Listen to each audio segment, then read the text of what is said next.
This all into context for everyone, what's been going on.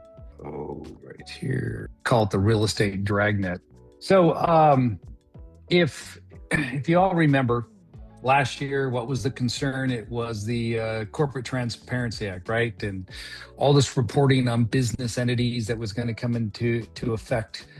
And everyone was up in arms about it, which makes a lot of sense because I don't want people to know that I have or the government to know about my LLC and if it owns another limited liability company and about all my business enterprises under some perceived issue of what they term to be money laundering, that individuals were creating entities to buy real estate to launder their money through, and the government needed to get their hands around this. And of course, what the government does is they threw in this big regulation that said all business owners, you have to report on the business and your ownership in it, and you have to keep us up to date wherever you are in the country. So if you started out in South Florida today and then you move to Texas 3 years from now, you have to update us. If you didn't, fines, penalties, potential jail time, whatever they threw out there to scare you into compliance.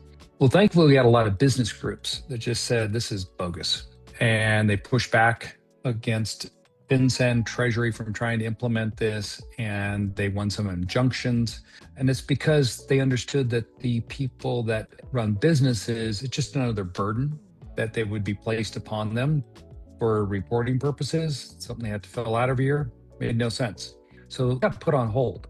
Well, when they put it on hold last year, the same time they then changed it and made it more targeted. They look at what the arguments were in court, how they lost, and they said, all right, so what we're going to do is we're going to target real estate transfers.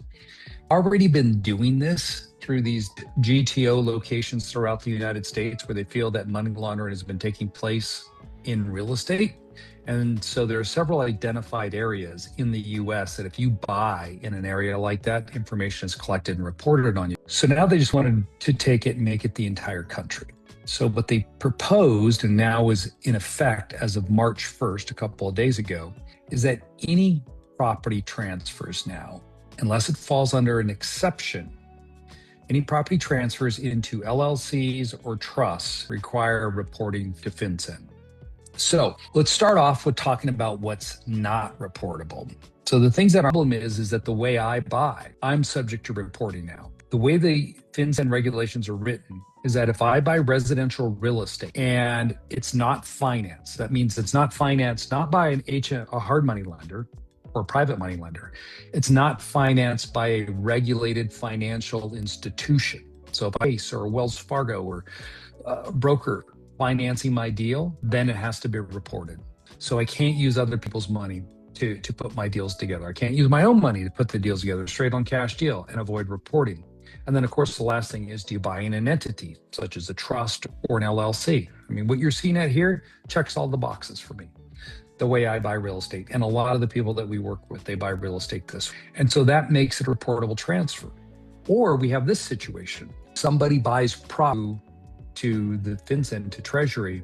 And to me, that's a real problem, as I'm going to explain, because this is what happens on the transactions, on the reporting. You have to report on the seller. So you have to report the seller's name, address, you need a copy of their driver's license, and you need your social security number. So just think on this for the creative financing types, right? I find a property, I negotiate an owner carry, and I want to close in an entity.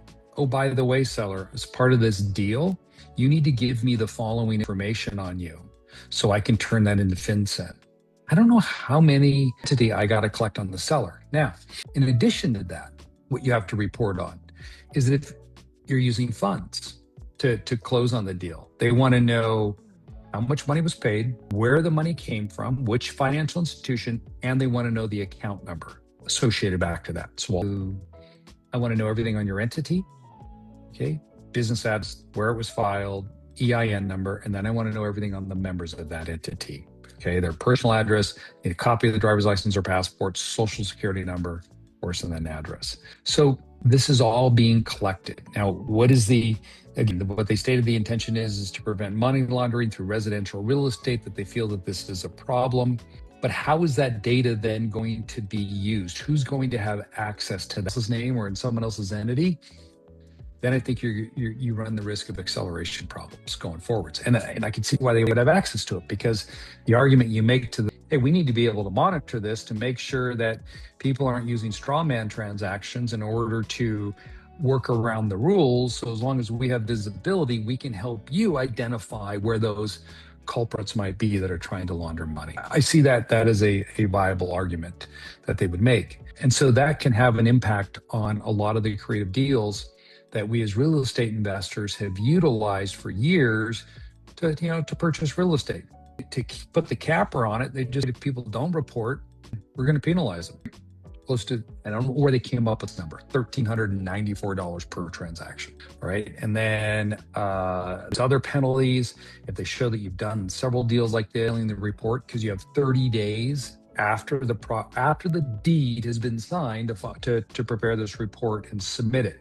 And the way you submit this is rather high. So that's why getting this information out there, I think, is really important, because a lot of people, they buy property and they want to just transfer it into an LLC. And if you deed your property into the LLC and you're the one that prepares the deed, you're the one responsible for reporting on that transaction.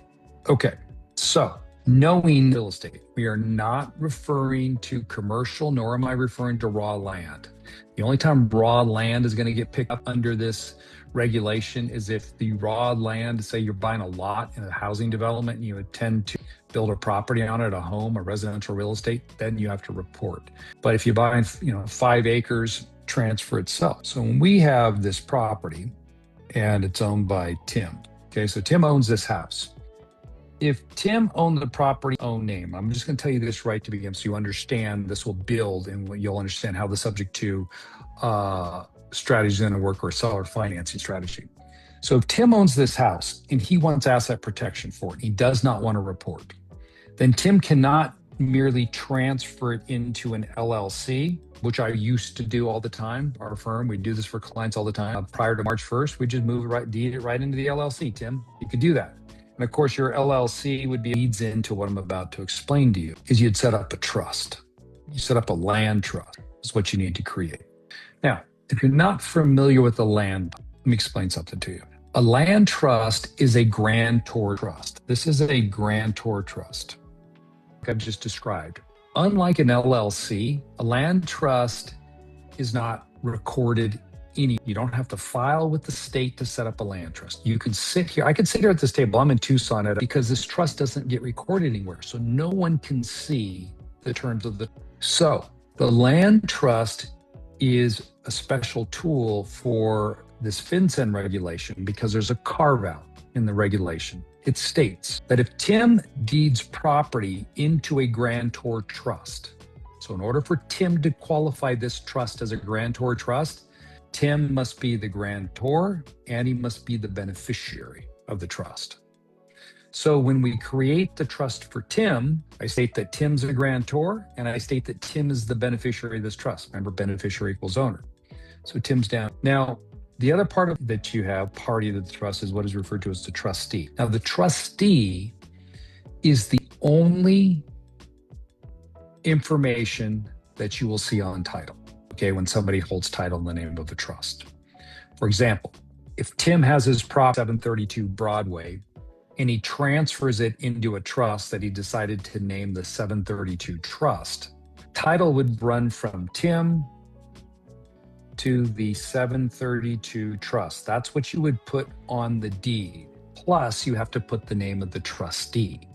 So if Tim was his own trust, anonymity. So going forward, when property's transferred in the trust, you don't have to be listed as the trustee. You can use a Wyoming LLC, which is my preference. You just set up a Wyoming LLC over here. It doesn't need to have a bank account. It doesn't file a tax return. You just file it. Once you get this thing set up, since it doesn't have your name attached to it, you make Sky. I would put Big Sky LLC, trustee of the 732 Trust. Bam, title's now out of my name. You don't even know that Tim's involved with this asset any longer, because when you pull title, it says Big Sky LLC 732 Trust. And you can't see the trust document. You have no visibility as to who's involved. Okay, now, the only problem for Tim here, scenario, if Tim remaining as the beneficiary of that trust, Tim could be named as a defendant. So the trust does this, it offers privacy. And when I say privacy, privacy of ownership, for FinCEN as well, because that is an exempt transfer there. So your privacy of FinCEN, and then privacy going forwards wherever that trust lands. Because I'm going to tell Tim, hey, Tim, you can't be the beneficiary. I'm going to transfer your interest into the LLC, and we're going to take you out. And again, this is all private. No one knows about this. We make the LLC the beneficiary. So you have asset protection because you didn't have it before. Now you do. So that idiot that blows his hand off, Tim, if they sue the trust, the liability rests with the LLC, not with you, stops it clean in its tracks, and you're protected. Okay, so you're with me to here. We've got a land trust here. That's how it works. Now, here's how it applies to seller financing subject to deals. So generally speaking, if we had a, so we've got this gal right here, bad situation, she's going to be losing her property. You want to help her out. So prior to March 1st, the way I would structure this deal for a client is I would say, all right, the first thing you want to do is create a land trust and have your beneficiary right here of this land trust as follows. Now, say her name is Sue. When I created my land trust, my consort 14th Street, okay, that's a mistake. If you ever use the word land in your trust name, you're going to alert people all over the place, and it's going to cause all kinds of headaches for you because they see that, they don't know what you're doing, and they don't like it. So you just leave the word out. That's why we just put trust. So I'm going to tell you something else here too. Then it solves the questions probably 90% of the time. Every once in a while for our clients, one of our attorneys or I'll have to get on the phone with a title company or an insurance company and walk them through what went on and why we did it the way we did it. And I mean, that's the exception rather than the rule. But okay. The reason your Wyoming LLC, your successor trustee, is because when you're negotiating with Sue and she signs the deed transferring that property into the trust, you also hand her a resignation deed. Sue, you're off the trust. You're done as trustee. So she resigns her position right then and there. And by resigning her position now, you look to the trust documents and Sue quit. Who's in charge? Well, that's what your trust will say. It'll say your Wyoming LLC, or it's going to say you. You're going to be in charge. So you've got all that packaged together. And we also have her property here as the trustee. I'm going to explain to Sue, hey, Sue, I need you also to be the beneficiary. Okay, listen, I am not buying your prop. I'm buying your property, but we need to structure this transaction so that there isn't going to be reporting, okay, on this transaction. Okay, number one, you don't want the bank to know this, right? That's what's making this deal work. But my concern is that if we go about it and you transfer the title to my entity directly, then I have to report you to the IRS. Do you want me to report you to the IRS? And I guarantee property into the trust. So you deed the property from Sue to Sue as trustee of this trust where you're the beneficiary. So now we have this property pack A that I'm willing to purchase it. I don't buy property from you any longer directly into my entity. I will only buy it if it's already in an entity, such as a trust. So now, Sue, what I'm going to purchase from you is your beneficial interest in your trust. So I'm going to ask you now to assign the ownership interest. It's one piece of paper that she would say, I, Sue, hereby assign to Red Dog LLC 100% of my beneficial interest in the 732 trust. Okay. So she would then hand that to you. Okay. New transaction resume. We got to go like this. Sue here. Sue's first, LLC second. We used to start with LLC first and keep it that way, but now we have to make it second in order not to have to transfer on any of this type of transaction. Now, another option you have, but the risk is that a lender discovers it. If you didn't want to report on anything, you could do this. You buy it personally, have her deed you the property, and then you transfer it into your trust as follows. So you could do that. And again, the way you would structure that, if it was me and I was going down this road, I would file two deeds. And the first deed would be you would use the exact same on seller financing and take title either directly in your own name, then move it into the trust, or you would have the individual owner move it into a trust and then sell you the trust. So seller financing, exact same. I think for seller financing, there's a compelling reason for someone in that scenario type of deed for. Always use a warranty deed. And why do I say a warranty deed? Because if Sue transfers property into an entity like this with a warranty deed, and you don't buy a policy, a title policy here, she got the original title policy when she bought it from someone else. So when this goes into the entity, if this entity bought the property from her, and it's later determined that there is a defect in the title, then the claim runs to Sue, because Sue gave me a warranty deed warranting that she had a property free and clear of any encumbrance that she didn't disclose and that she owned the property. So then I would go after Sue.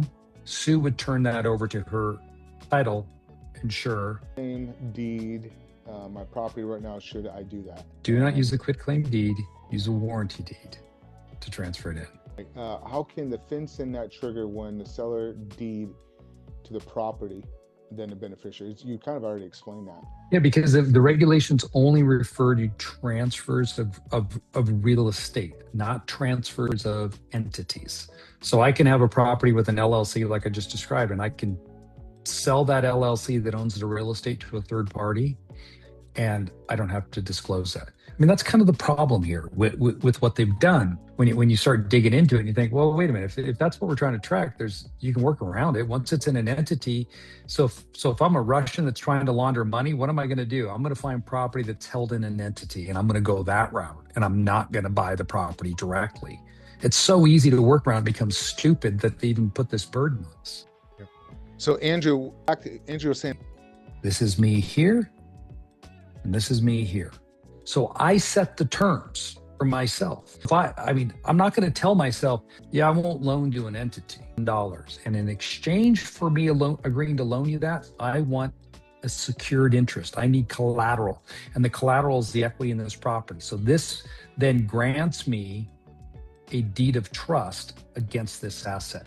So I recorded deed of trust here in favor of the Wyoming LLC. So if you looked at title, you might see Wells Fargo with the first for $300,000. And then you're going to see, Grumpy Bear LLC with a $750,000 second on the property.